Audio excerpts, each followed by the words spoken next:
ওম নমো ভগবতে বাসুদেবায়। জয় শ্রীকৃষ্ণ। কখনো কি ভেবে দেখেছ এই পৃথিবীতে আসার আসল কারণটা কি? প্রতিদিন আমরা দৌড়াচ্ছি ধন, মান, সুখ, ভোগের পেছনে, কিন্তু এই দৌড়ের শেষে কি সত্যি কিছু পাওয়া যায়? একদিন শরীর থেমে যায়, নাম, যশ, সম্পদ সব পিছনে পড়ে থাকে, অথচ কিছু একটা থেকে যায় যেটা কখনো মরে না, কখনো নষ্ট হয় না। সেটাই হলো আমাদের আত্মা। আজ আমরা সেই আত্মার কথা বলবো, সেই পরমাত্মার সাথে সম্পর্কের কথা বলবো, যিনি গীতারূপে সমগ্র মানব জাতিকে পথ দেখিয়েছিলেন।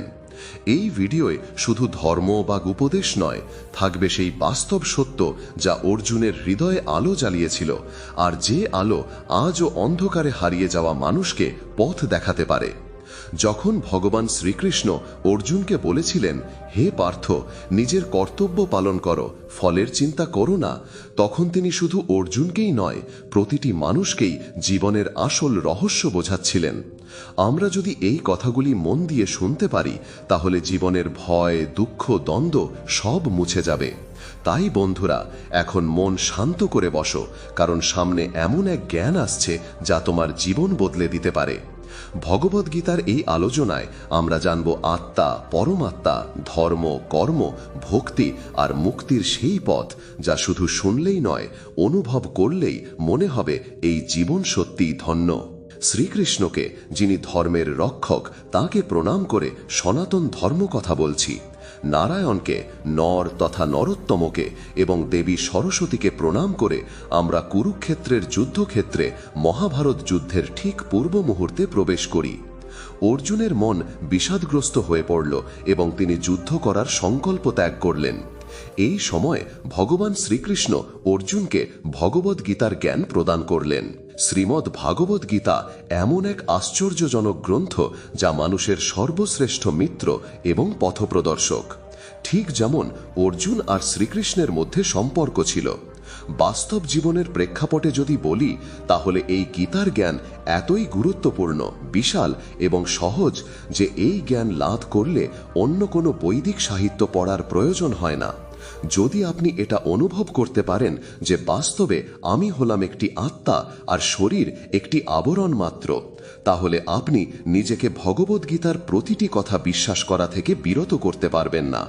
আমরা প্রত্যেকেই হলাম একটি আত্মা স্বরূপ, যা পরমাত্মারই অংশ।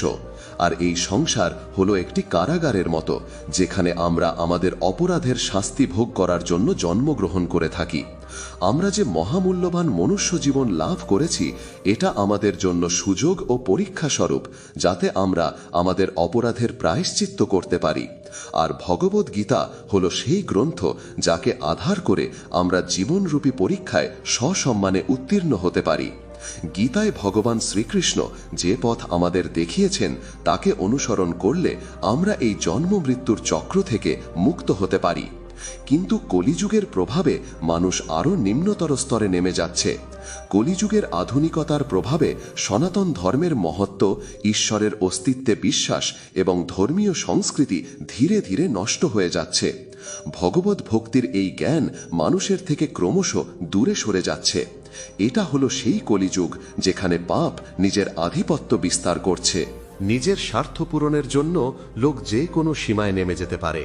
ভাই নিজের ভাইকে হত্যা করতেও সংকোচ করে না। মাতা পিতার জন্য সম্মানও কোথাও যেন হারিয়ে গেছে। ধন উপার্জনের জন্য মানুষ তার বাস্তবিক অস্তিত্বকেই ভুলে গেছে।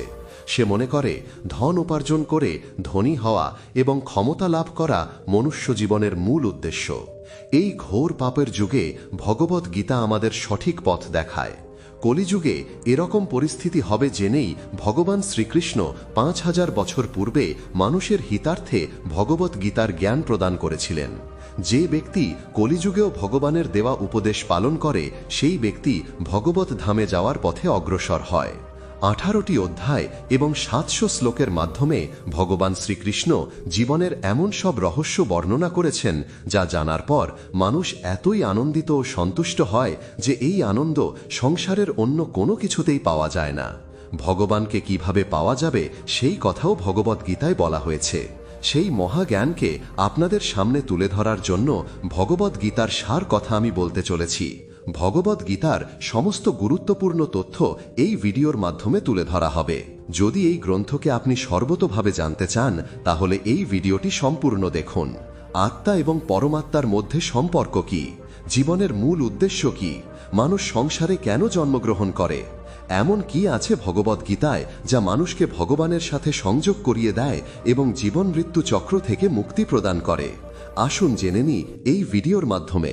ভগবদ গীতার শেষ শ্লোকে সঞ্জয় বলেছিলেন, যত্র যোগেশ্বরঃ কৃষ্ণ যত্র পার্থ ধনুর্ধরঃ তত্র শ্রী বিজয় ভূতির ধ্রুবা নীতির মতির মম। যেখানে যোগেশ্বর শ্রীকৃষ্ণ আছেন এবং ধনুর্ধারী অর্জুন আছেন, সেই স্থানে শ্রী, বিজয়, ঐশ্বর্য এবং অটল নীতি বিরাজ করে। মহাভারতে ভগবান শ্রীকৃষ্ণ ধর্মশিক্ষা দিতে গিয়ে অর্জুনকে যখন তার স্বজনদের হত্যা করতে বললেন, তখন অর্জুন কিংকর্তব্য বিমূঢ় হয়ে গেলেন। তিনি স্থির করলেন তিনি আর যুদ্ধ করবেন না।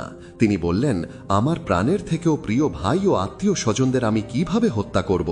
তখন ভগবান শ্রীকৃষ্ণ জীবনের বাস্তবতা ও ধর্মের সঠিক অর্থ তাকে বোঝালেন এবং অর্জুনকে নিজের বাস্তব রূপও দেখালেন। সেই মহা বিশ্বরূপ দেখে অর্জুনের জ্ঞান হল। তিনি ভগবান শ্রীকৃষ্ণকে বললেন, হে পরমাত্মা, যোগেশ্বর, আমি তোমাকে কিভাবে চিন্তা করব? তোমাকে কিভাবে জানতে পারব? আমি তোমাকে কোন কোন রূপে স্মরণ করব তা দয়া করে আমাকে বলো। তখন ভগবান শ্রীকৃষ্ণ তার সবথেকে প্রধান ঐশ্বরিক রূপের বর্ণনা করলেন। ভগবান বললেন, হে সখা অর্জুন, আমি সমস্ত জীবের হৃদয়ে বিরাজমান পরমাত্মা স্বরূপ। আমি সমগ্র জীব জগতের আদি, মধ্য এবং অন্ত। আদিত্যদের মধ্যে আমি বিষ্ণু, জ্যোতির্ময় বস্তুদের মধ্যে আমি কিরণদায়ী সূর্য, মরুতদের মধ্যে আমি মরুচি, নক্ষত্রদের মধ্যে আমি চন্দ্র, সমস্ত বেদের মধ্যে আমি সামবেদ, সমস্ত দেবতাদের মধ্যে আমি ইন্দ্র, সমস্ত ইন্দ্রিয়ের মধ্যে আমি মন, সমস্ত প্রাণীদের মধ্যে আমি চেতনা, রুদ্রদের মধ্যে আমি শিব, যক্ষ রাক্ষসের মধ্যে আমি কুবের, বসুদের মধ্যে আমি অগ্নি, পর্বতদের মধ্যে আমি সুমেরু। হে পার্থ, পুরোহিতদের মধ্যে আমি শ্রেষ্ঠ বৃহস্পতি, সেনাপতিদের মধ্যে আমি কার্তিক এবং জলাশয়ের মধ্যে আমি সমুদ্র, মহর্ষিদের মধ্যে আমি ভৃগু, বাক্যসমূহের মধ্যে আমি ওমকার, যজ্ঞসমূহের মধ্যে আমি জপযজ্ঞ, স্থাবর বস্তুসমূহের মধ্যে আমি হিমালয়, সমস্ত বৃক্ষের মধ্যে আমি অশ্বত্থ, দেবর্ষীদের মধ্যে আমি নারদ, গন্ধর্বদের মধ্যে আমি চিত্ররথ, সিদ্ধদের মধ্যে আমি কপিল মুনি, সমস্ত অস্ত্রের মধ্যে আমি বজ্র, গাভীদের মধ্যে আমি কামধেনু, সন্তান উৎপাদনের কারণ আমি কামদেব এবং সর্পদের মধ্যে আমি বাসুকী, দৈত্যদের মধ্যে আমি প্রহ্লাদ, পবিত্রকারী বস্তুদের মধ্যে আমি বায়ু, শস্ত্রধারীদের মধ্যে আমি পরশুরাম, মৎস্যদের মধ্যে আমি মকর এবং নদীসমূহের মধ্যে আমি গঙ্গা, সমস্ত হরণকারীদের মধ্যে আমি সর্বগ্রাসী মৃত্যু, ভাবিকালের বস্তুসমূহের মধ্যে আমি উৎপত্তি এবং নারীদের মধ্যে আমি কীর্তি, শ্রী, বাক বা বাণী, স্মৃতি, মেধা, ধৃতি এবং ক্ষমা। হে অর্জুন, তুমি যা কিছু এই সংসারে ব্যাপ্ত দেখতে পাও, এই নদী, পাহাড়, চন্দ্র, সূর্য, গ্রহ, নক্ষত্র, এই বিশাল ব্রহ্মাণ্ড আমার একটি ক্ষুদ্র অংশ মাত্র।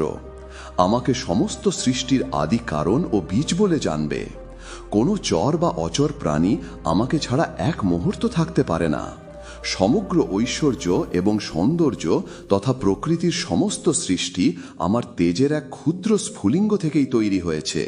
আমি সমগ্র ব্রহ্মাণ্ডকে আমার এক ক্ষুদ্র অংশ দ্বারা ব্যাপ্ত হয়ে ধারণ করে থাকি। স্বর্গ, মর্ত এবং পাতালের এমন কোনো স্থান নেই যেখানে আমি বিরাজ করি না। একটি ক্ষুদ্র গাছের পাতাও আমার ইচ্ছা ব্যতীত নড়তে পারে না। সবকিছু যেমন আমার থেকে সৃষ্টি হয়, আবার সব শেষে আমাতেই তা বিলীন হয়ে যায়। এই অতীব আশ্চর্য কথা শুনে আবেগপ্রবণ হয়ে অর্জুন ভগবান শ্রীকৃষ্ণকে বললেন, প্রভু, আমি দেখতে চাই আপনি কিভাবে এই দৃশ্য জগতে প্রবেশ করে আছেন। আমি আপনার বিশ্বরূপ দর্শন করতে চাই। দয়া করে সেই মহারূপ আমাকে দেখান। তখন ভগবান অর্জুনকে দিব্য দৃষ্টি প্রদান করলেন। অর্জুন তখন সেই বিশ্বরূপে অসংখ্য মুখ, অসংখ্য চোখ এবং অনেক আশ্চর্যজনক বস্তু দেখতে পেলেন। তিনি দেখলেন সেই রূপ দিব্য অলঙ্কারে পরিপূর্ণ। অনেক দিব্য অস্ত্র তিনি দেখতে পেলেন। ভগবানের এই স্বরূপ ছিল অভাবনীয়, তেজময়, অসীম এবং সর্বব্যাপী। এভাবেই অর্জুন ভগবানের বিশ্বরূপ দর্শন করলেন। তিনি দেখলেন বিশ্বরূপের একই জায়গায় হাজার হাজার ভাগে বিভক্ত ব্রহ্মাণ্ডের অনন্ত ও আশ্চর্য রূপ।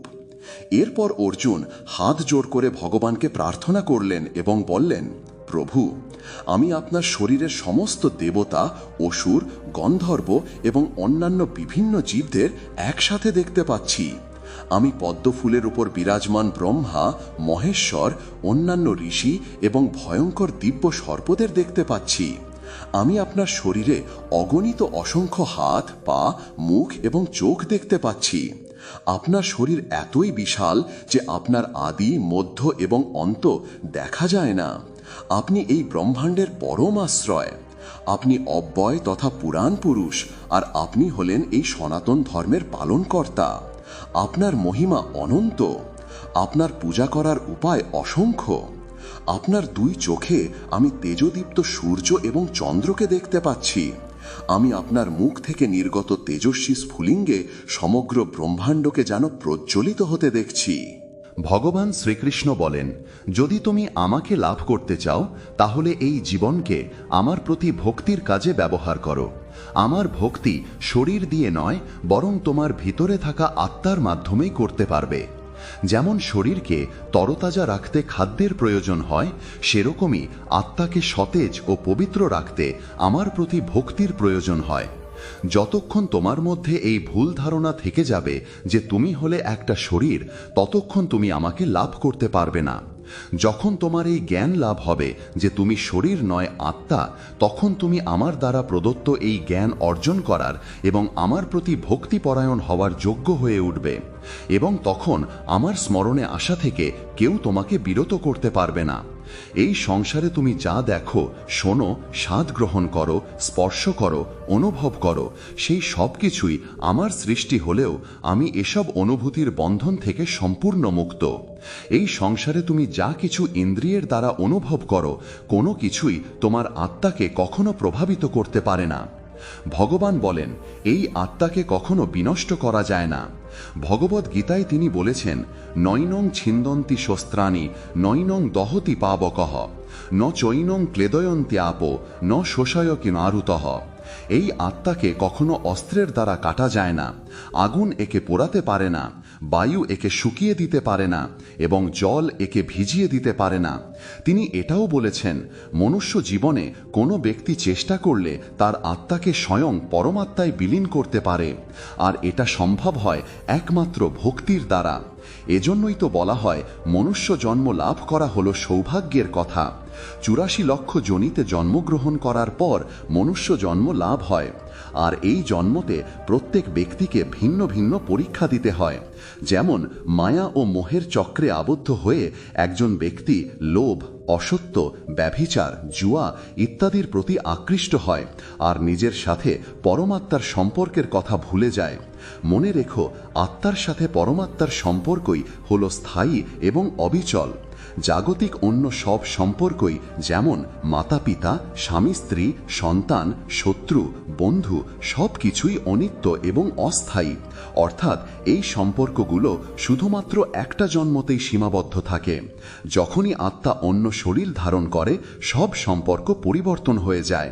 ভগবান বলেন, আত্মা হল সচ্চিদানন্দ স্বরূপ, অর্থাৎ চির আনন্দময় আত্মা। এই দুনিয়ার সুখ দুঃখে প্রভাবিত হয় না। মনুষ্য জীবনের 4টি স্তম্ভ হল ধর্ম, অর্থ, কাম এবং মোক্ষ। এই 4টির জ্ঞান যে ব্যক্তির লাভ হয়, তার এই সংসার থেকে মুক্তি সুনিশ্চিত। ধর্ম অর্থ বিস্তারিতভাবে ভগবদ গীতায় বলা হয়েছে। হিন্দু, মুসলিম, শিখ, খ্রিস্টান এগুলি কোনোটাই আসল ধর্ম নয়। কর্ম করে যেতে হবে, জীবনকে সঠিকভাবে ব্যবহার করতে হবে। শাস্ত্রে উল্লেখিত নিয়ম পালন করার সাথে সাথে জীবন অতিবাহিত করাই হল আসল ধর্ম। অর্থ বলতে ভগবান এখানে ধন সম্পত্তির কথা বলেননি। এই সংসারে থেকে আত্মা তার নিজের অস্তিত্বকে উপলব্ধি করবে, অর্থাৎ নিজেকে জানতে চাওয়া। এই সংসারে থেকে নিজের মূল্য উপলব্ধি করে এবং সঠিক কর্তব্য পালন করে জীবনযাপন করাকে অর্থ বলা হয়েছে। তৃতীয় স্তম্ভ হল কাম।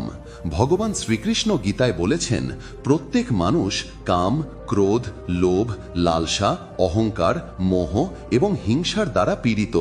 মানুষকে এইসব মানসিক অবস্থার ওপর নিয়ন্ত্রণ রেখে জীবনযাপন করতে হবে, কারণ এইসব ভাবনার দ্বারা প্রভাবিত হয়ে পড়লে মানুষ কখনোই পরমাত্মাকে লাভ করতে পারবে না। চতুর্থ স্তম্ভ হল মোক্ষ। ভগবান শ্রীকৃষ্ণ গীতায় বলেছেন, মানুষের ইচ্ছা এবং আকাঙ্ক্ষার কারণেই এই সংসারের জন্ম মৃত্যুর চক্রে তাকে বারবার ফিরে আসতে হয়। যদি কোনো ব্যক্তি লোভ, ইচ্ছা ও আমিত্বকে ত্যাগ করে সাধারণ জীবনযাপন করে আর সমস্ত নিয়ম পালন করতে করতে অবশেষে আমাতেই লীন হয়ে যায়, তাহলে তার মোক্ষ লাভ অবশ্যই ঘটবে। কিন্তু তার আগে আত্মাকে তার পাপ এবং পুণ্যের ভিত্তিতে স্বর্গ এবং নরক ভোগ করতে হয়।